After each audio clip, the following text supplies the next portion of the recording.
Recording is on. Welcome to Fresh Talks Global Vision. My name is Rhonda. I am the producer and the host of this show where we get to lock arms with speakers, people that talk to people transforming their life.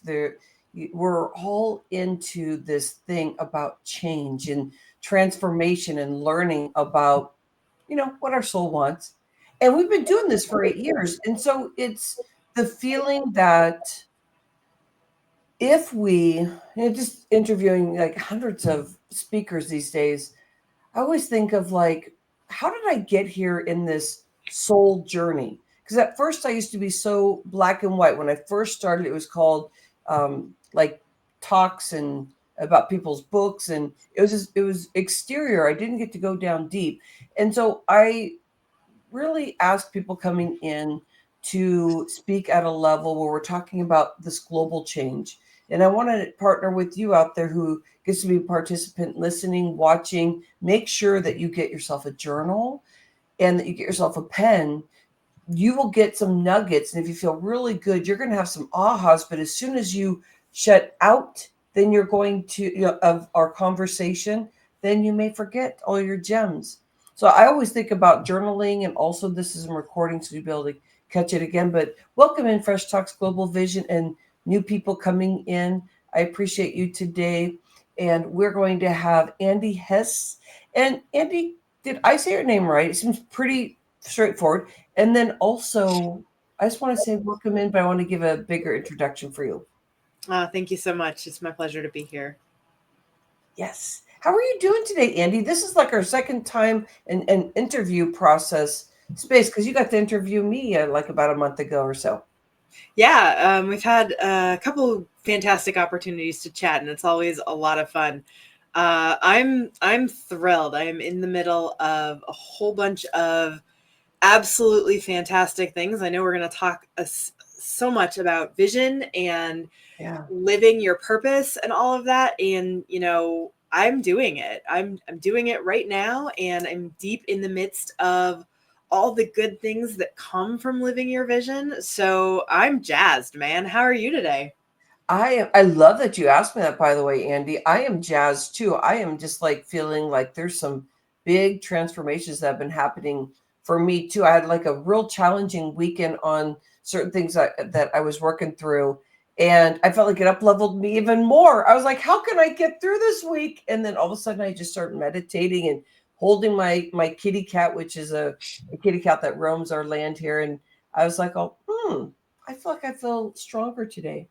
So I can't wait for your gems that you bring in because you will definitely be up leveling the experience here by you being you and sharing with people how they can really be themselves. So I appreciate you. Let's get an intro here. Andy Hess is an award winning certified hypnotherapist, rapid result coach, and international speaker.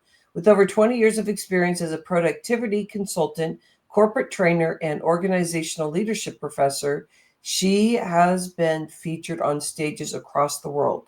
After checking off her entire bucket list of 37 by 37, Andy developed her signature breakthrough roadmap formula for achieving anything you want, inspired by the belief that everyone already has what they need within them. Andy's dedicated to helping women remix their lives and achieve the extraordinary.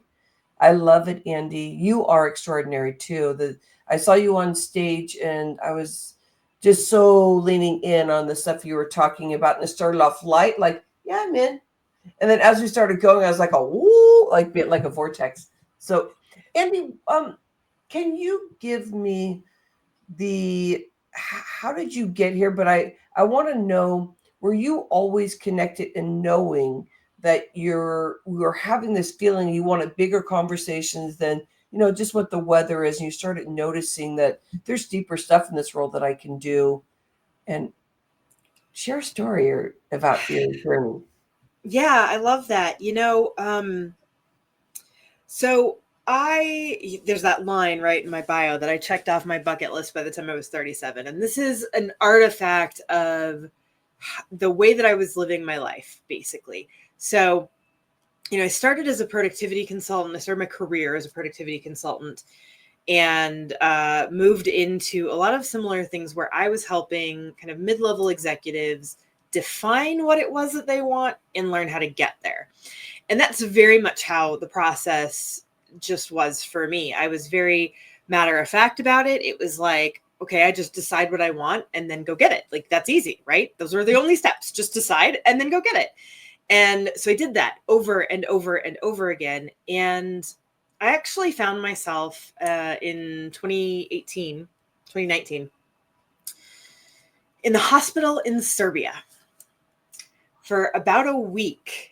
And it forced me to slow down, but also because it was in Serbia, there was nobody else to talk to, right? Because everybody was speaking Serbian. And so I spent a lot of time by myself sitting in that hospital room and realizing that I had already achieved everything I was still spinning my wheels on, right? Like that this is where I realized I had checked off my bucket list. All the goals that I'd been working so hard on them that I had forgotten to stop and realize that I already had achieved them. I mean, it was like, one of my primary goals in life, right? I came from,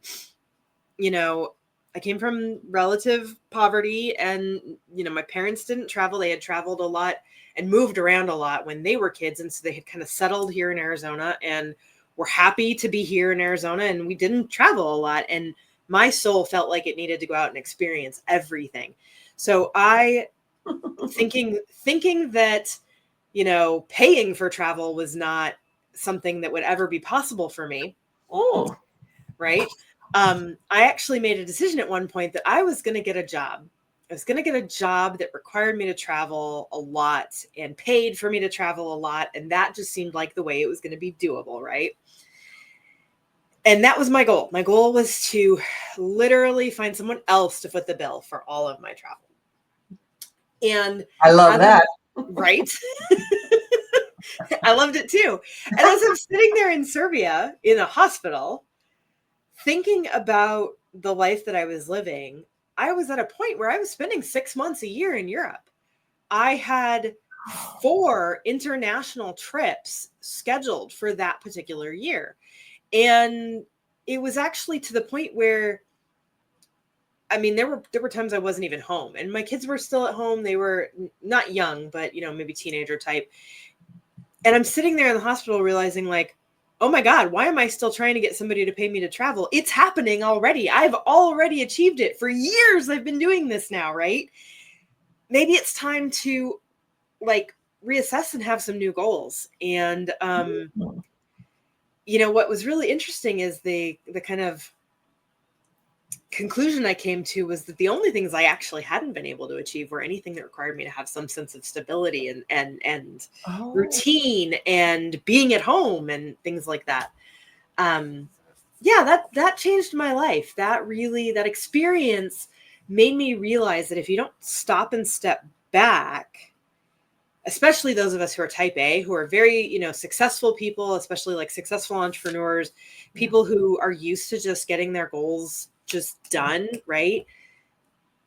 We forget that sometimes we have to stop and think, are these even the right goals anymore? Do I still need to be moving towards this? Is this something I've already achieved, or what am I trying to achieve with it?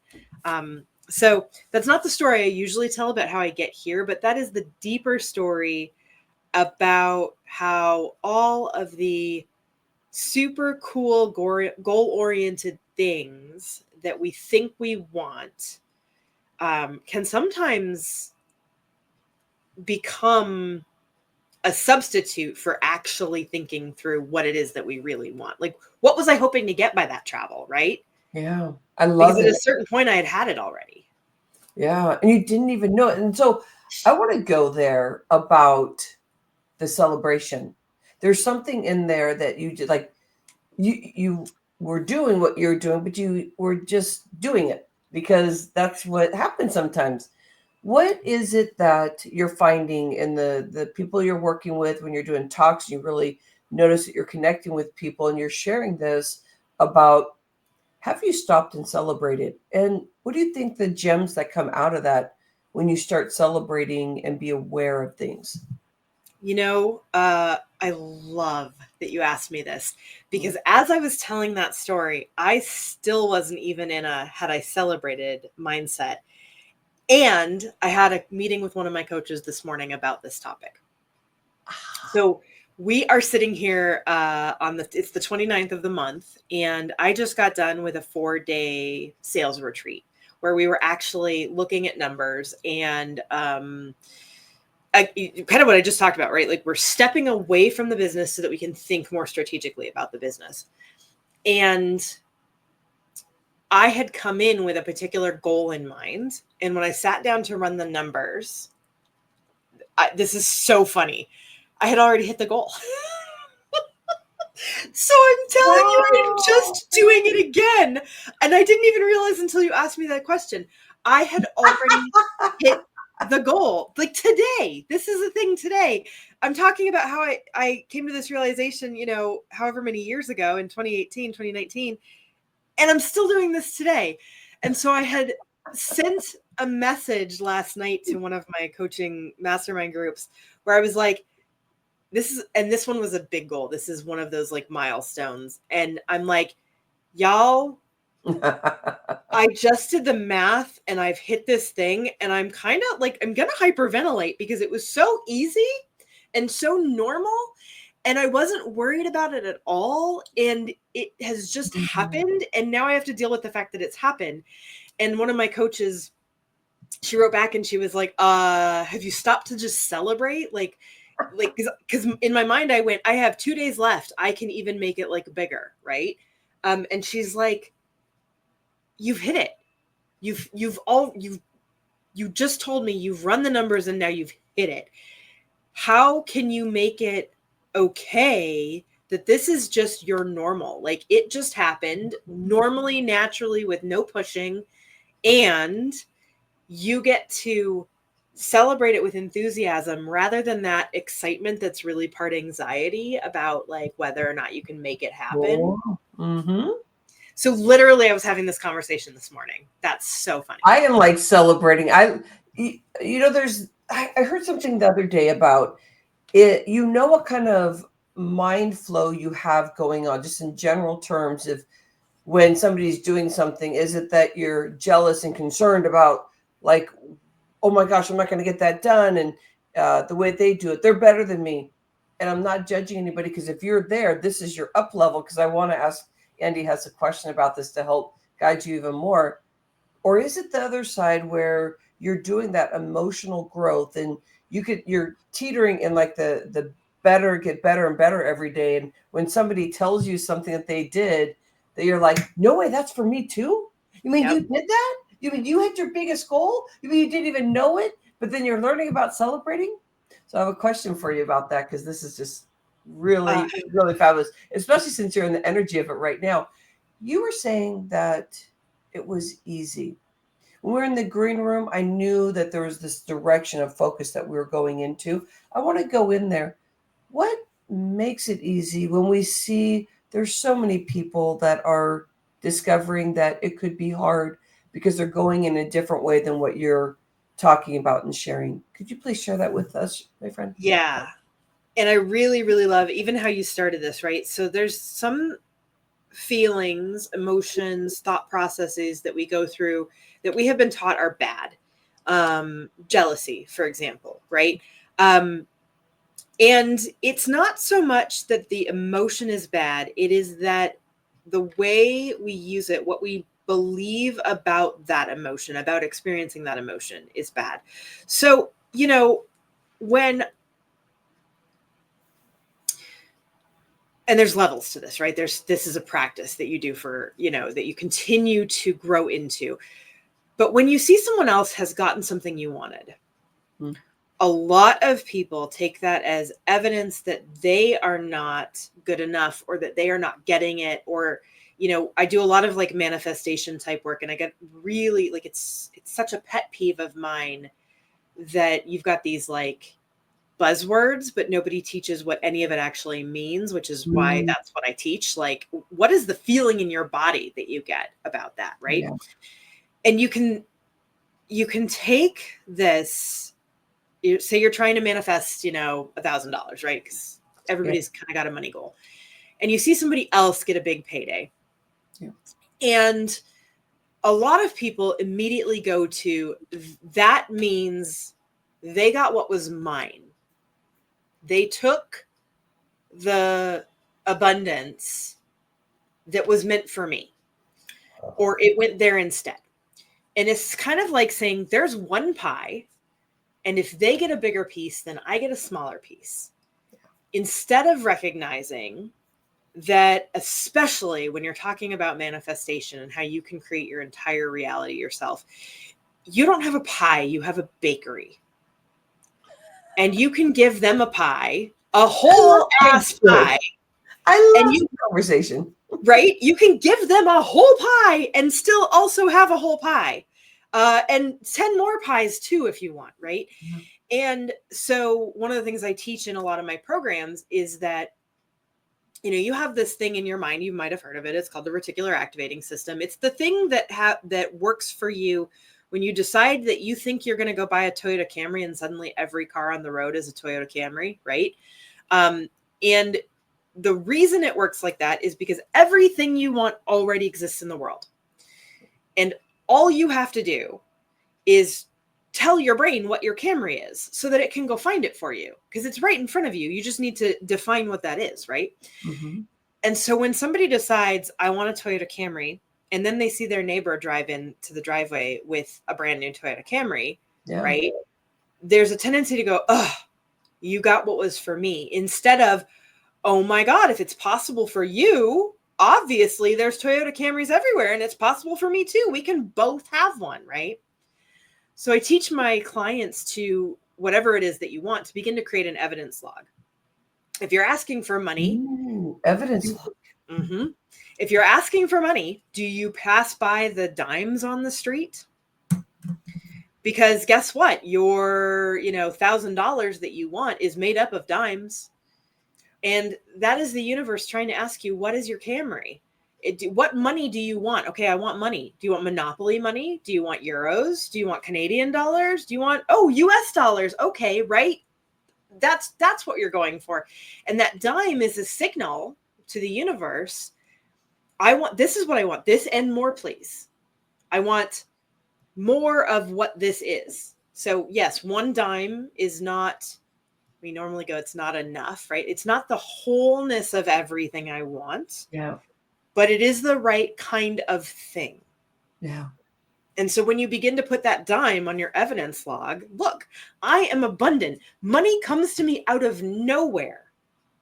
Now the universe knows exactly what kind of money you mean, and it begins to bring you more. So, Andy, I have a question for you to add into that. Yeah.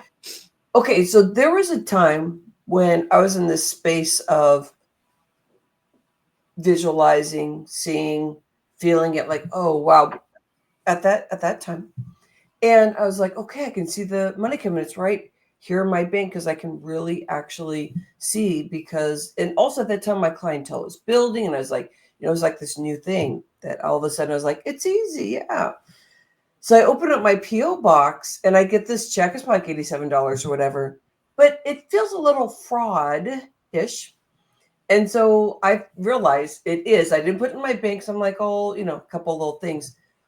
Can we talk about like the fraud syndrome and however you want to phrase this, of as you're going down this journey, some of the hiccups that can happen as you are visualizing, and also the alignment of how potentially you could be bringing things in that aren't what you think they are. And so can you share with us about that?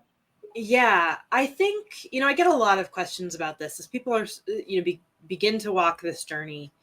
They'll come to me and say like, oh, okay, I've been doing the thing for like 5 days and I'm like not getting anywhere, and it feels really frustrating, and I'm just feeling like so sad today. Like that's a problem. And this is another example of, people have heard the buzzwords, but not really with any understanding. Yeah. There's a popular theory that goes around that if you can't keep your vibe high enough, like you're going to mess it up, right? Like you have to stay completely in the energy.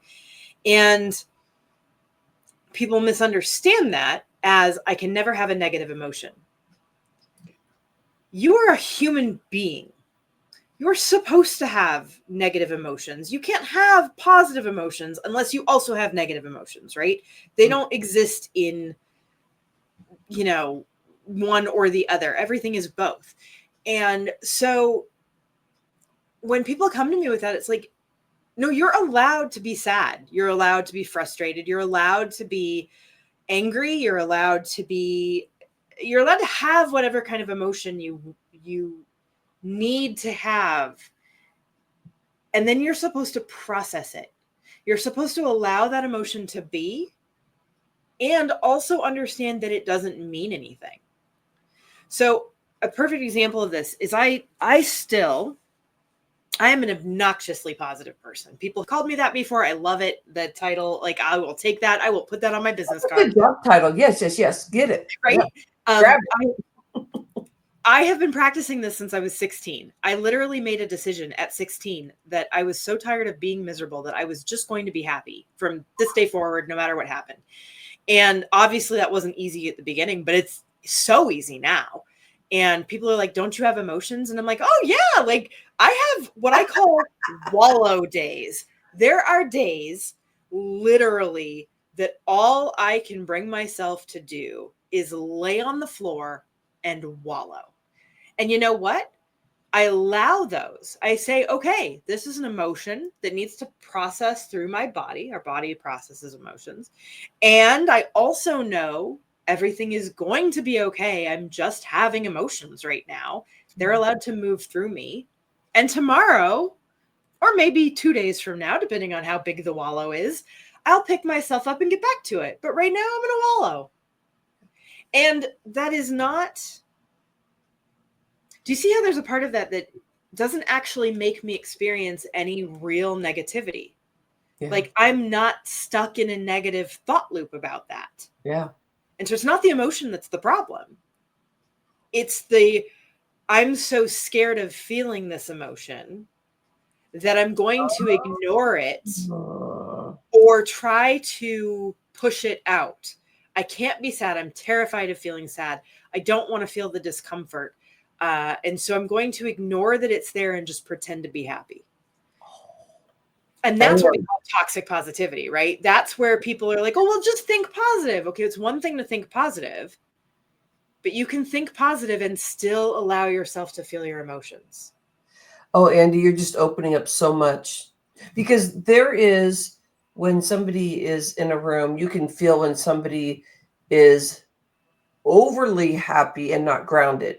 And so I feel that they're battling on the inside of like, just be positive, but they're not connected with how that feels because they still have those fears going on. And then you can have somebody in the room that's so positive, but you can feel the energy. You're not feeling like your energy is being zapped by this person in the room, but you can really feel that they're grounded. When they look at you, they're very calm and just like, but they can be playful and fun and all that, but they don't steal your energy. Is there another way to explain that? But you've been doing excellent. And with that, I want to go with, what is the thing that you do, like a tip or something you do every day that you've just been doing this since you were 16 or whatever? But what are some of the gems that you think are really easy for people to step into, to have that good vision? Because you've already explained it really well. Yeah, I do think you hit on something there. And I think this is what happens for me. Most people, I think, when they first see me or see a video or something like that, I do think there's that feeling of like, well, that's fake, right? Right. But then when they hang around me a little bit more, and with some people I get closer to, like, I can actually watch them have this thought process. They're like, you literally think that, don't you? Like, you actually are that way. Well, that must be so fun. You're like, I see your brain moving. I know where you're going with this. Yeah, absolutely. And this comes to the tip. And it's, you don't get from, I feel miserable all the time to I am legitimately, authentically happy all the time in one step, right? There are levels of this. And I think if I could kind of summarize one easy way to begin moving through that gap, I'll do this with a story. So we were walking our dogs, me and my best friend, we were walking our dogs, and she started to tell me about an experience she had where she was really triggered. She sat down at a table with someone and said something, and someone else at the table immediately attacked, right? Just was like, and she, of course, she wasn't prepared for it, right? So she was then triggered and was like, this person was attacking me. And we're walking our dogs, and I was like, wow, how hurt must he have been? How traumatized do you think someone has to be to randomly attack someone they just met sitting down at a table who, you know, had nothing to do with them? And she stopped and she was like, you really always think that way, don't you? And I was like, yeah, I do. I don't think anybody wakes up in the morning going, I think I'm going to be an asshole today. I think I'm going to ruin everybody's life. I think I'm going to cut everybody off in traffic. And how can I be, you know, just the worst person in the world? I don't think anybody, I know a few people who maybe, but, you know, I don't really think most of us. Hold on, let me clear that. Right.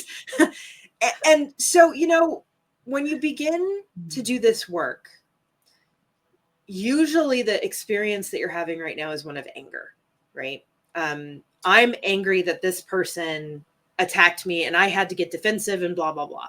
Yeah. And the easiest first step I find for most of my clients is actually pity. Mm-hmm. Now, pity is not a positive emotion. It's not something you want to stay in, but it's a better emotion than anger. And so this is a really great example of allowing yourself to move through the emotional layers, right? Because if you immediately go to pity, so when somebody is like flipping out on you, instead of being triggered and thinking it's about you, and you immediately instead go to, wow, who hurt you? And I don't suggest doing that out loud. Well, that might make them a little bit more mad. Maybe. But generally speaking, I suggest doing this in your head, right? It softens it, and you can immediately feel that softening, even as I say it now. It's like, wow, like you must be really hurt in order to react to me like that, because nothing I did created something that's worth reacting to like that. And when you start moving through that, right, you don't stay in pity, but it allows you the softness to move into another level again. And it also takes you out of victim mode, right? When you're angry, when you're stuck in that anger, you are feeling attacked. And so you are also in defense mode and victim mode, and that does not feel good. When you are allowing yourself to first go to that pity response, it takes it completely off of you. And so now you're in a slightly better emotion, but you're also not feeling like you need to be in any sort of defense. And slowly from there, that becomes a habit. And then you begin to just go there. And then you're never, what would it feel like to never feel attacked? Ever.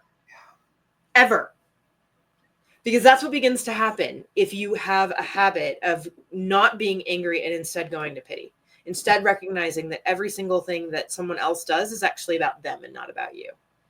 You know, when that's being recognized, your heart grows so much.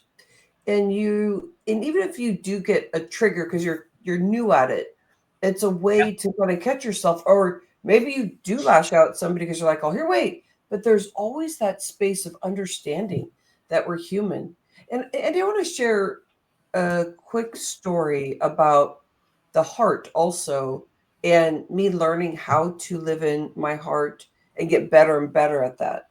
And this is where you were talking about, you know, like being so nice. It's like people are going to question it at first because it's like, wait, that's not real life. But as you make the decision and start doing the accomplishment, I noticed the first thing that came to me is, you're not that much heart-centered. Boy, you're being a fake. You think, and then my head just kind of went at me.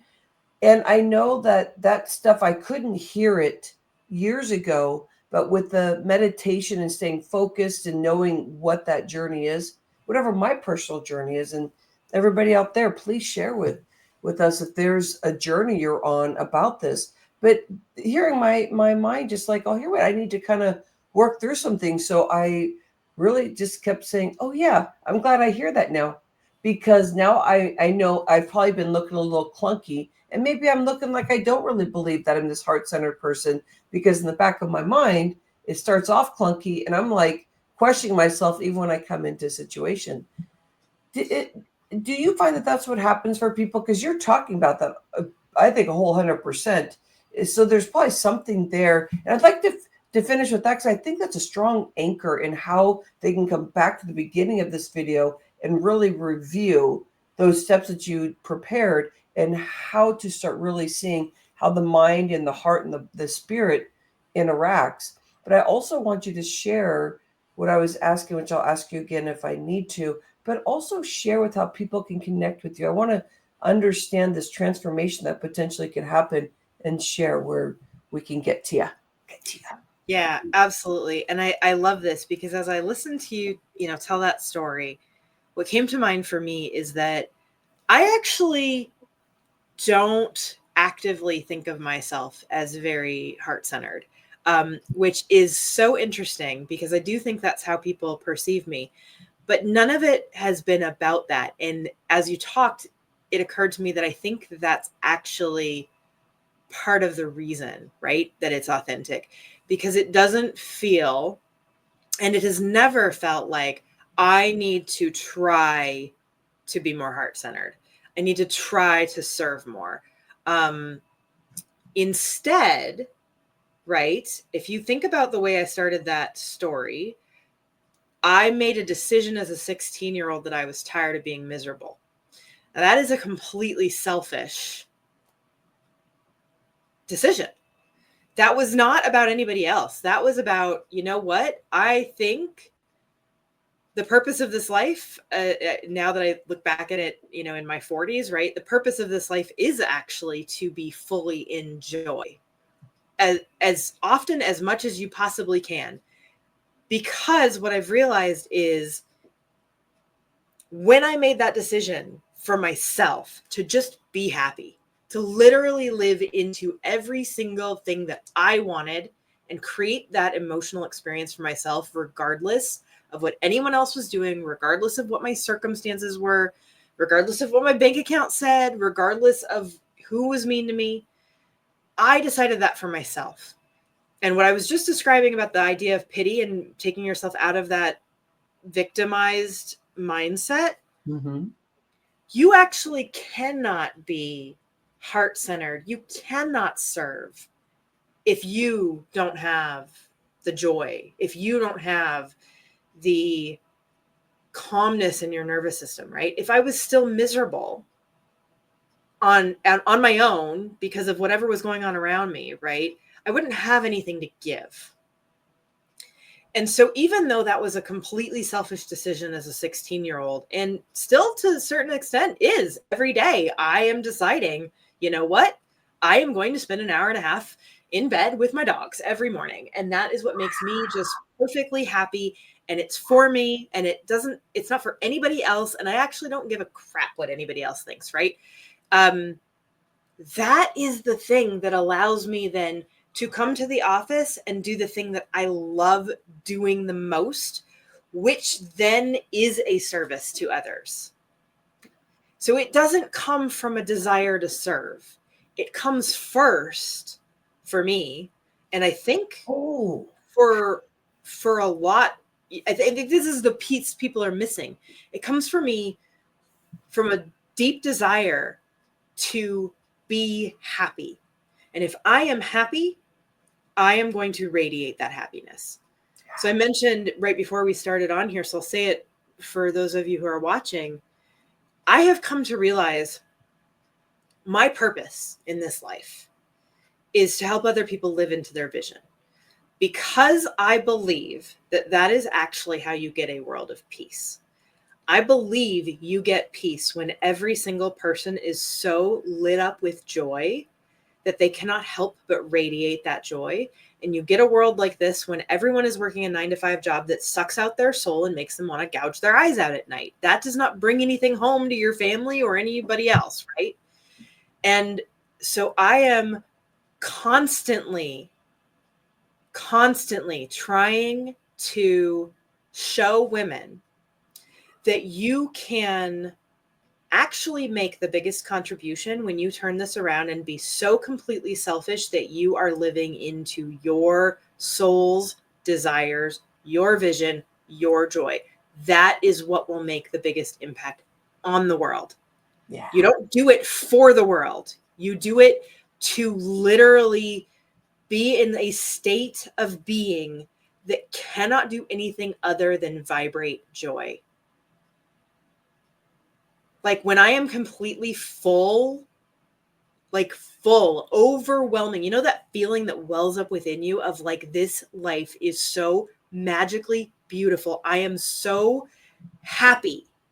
Yeah. I get to do this amazing thing every day, and I am so fully happy. Yeah. There is nothing else that can radiate from me other than that, because there's nothing else in me. I love where you're going. I'm going to ask you in a moment then to so we know where to catch you. But you brought up some good things before we end this.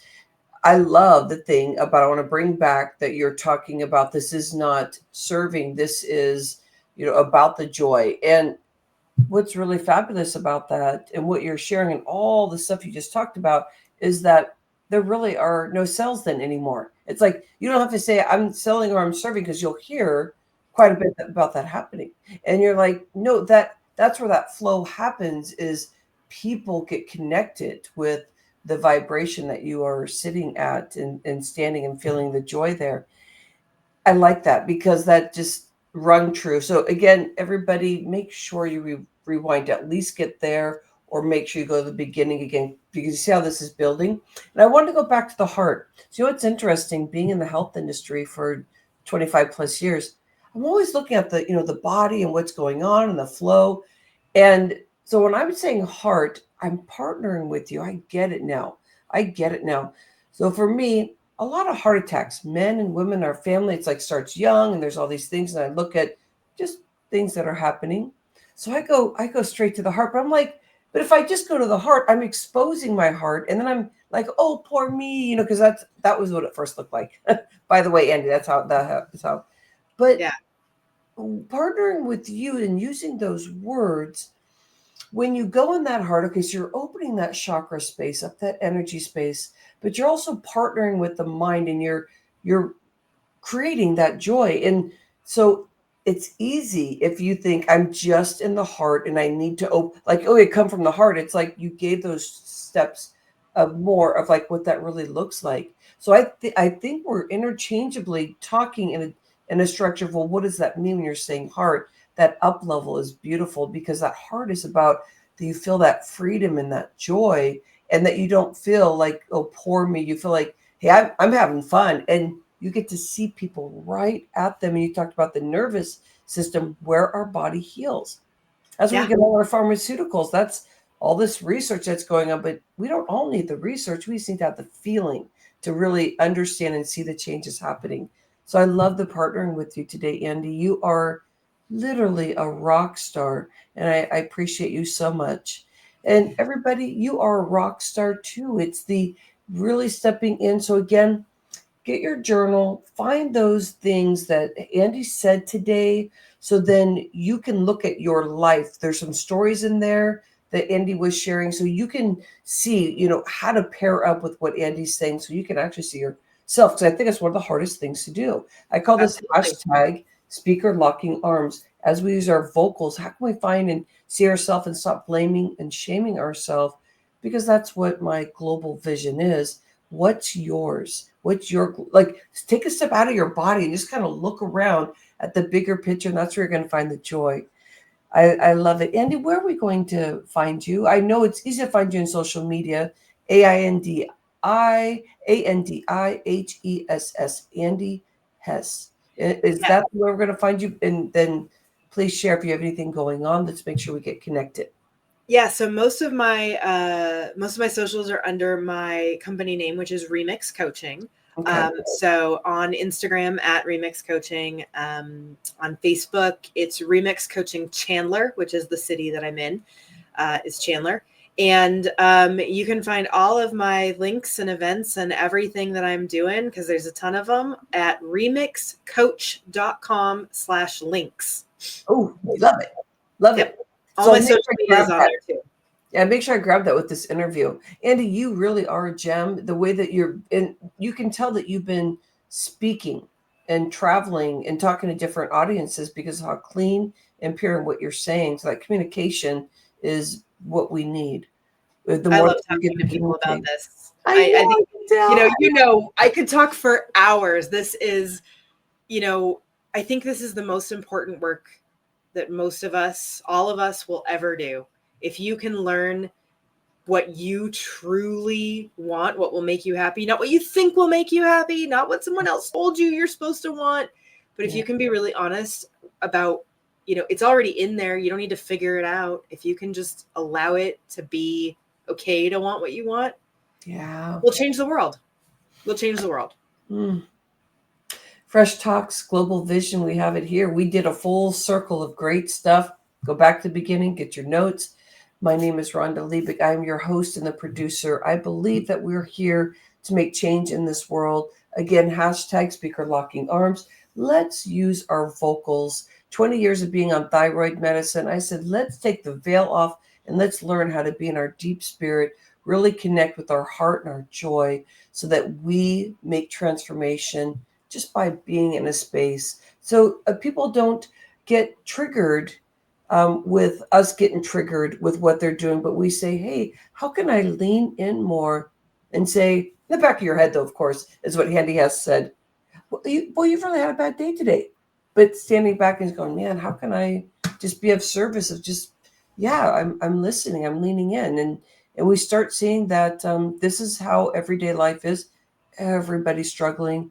Whoever wants to expose it, that's where you want to be because I'm tired of talking about just the weather. So let's get some movement going here. I love everyone. I truly do. I appreciate you. Let's keep moving globally in our vision. Let's get out of our body and really look around so we see the bigger picture and then learn to love on our body. Look in the mirror and say, I love you. I appreciate you, Andy Hess. We'll catch up again. Appreciate you. Thanks.